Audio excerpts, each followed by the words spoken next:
Nakatutok lang kami sa issue ng ating mga kababayan ngayon.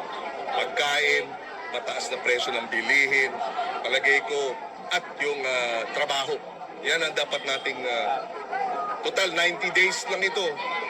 Pakita naman natin na kasama sa eleksyon, hindi itong bangayan per se, kundi yung talagang hinaing ng ating mga kababayan, yung dinadaing.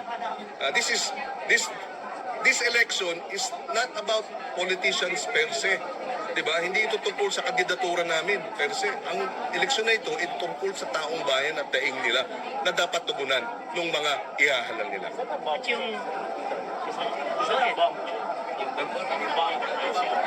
Same. I would rather focus on the issues that are closest to the hearts of our people. Dahil yun naman ang hinahanap ng taong bayan. Yung solusyon sa problema ng mataas na bilihin, solusyon sa sapat na hahod at yung hanap buhay at trabaho magkaroon. Yun dapat ang pinupuntirya natin.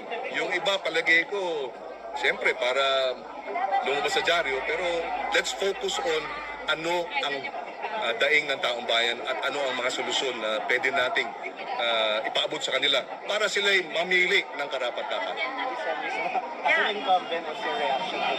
Well, yung sinabi ni Duterte na pumatay daw ng 15 senador para magbigay daan sa mga kandidato niya, ang talagang dapat patayin o bombahin o ibaba ay ang mga presyo ng bilihin, no?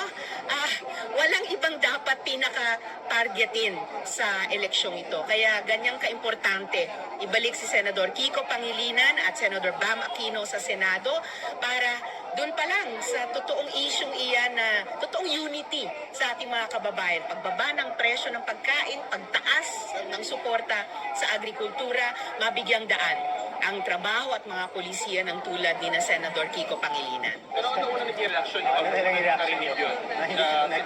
Unang reaksyon, ano? Ano daw?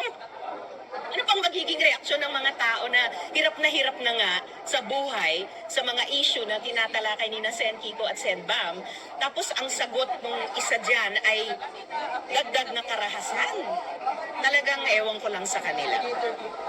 Dito ako makikinig kina Sen Kiko.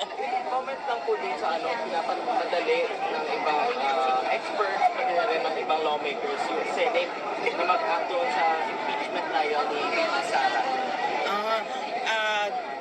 Kung mahihinog yung proseso ng impeachment, magiging isa ako sa senator judge. So, impartial kami doon.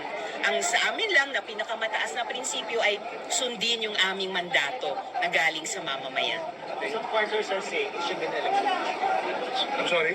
Some quarters are saying election should be Well, siyempre, public accountability is really an issue in every election.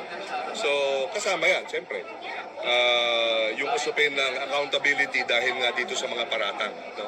So, ang sa akin lang, dahil nga dito sa maraming mga debate, kailan ba gagawin, palagay ko aabot ito sa Korte Suprema. No? Maaring dalhin ng ilang mga grupo na sinasabing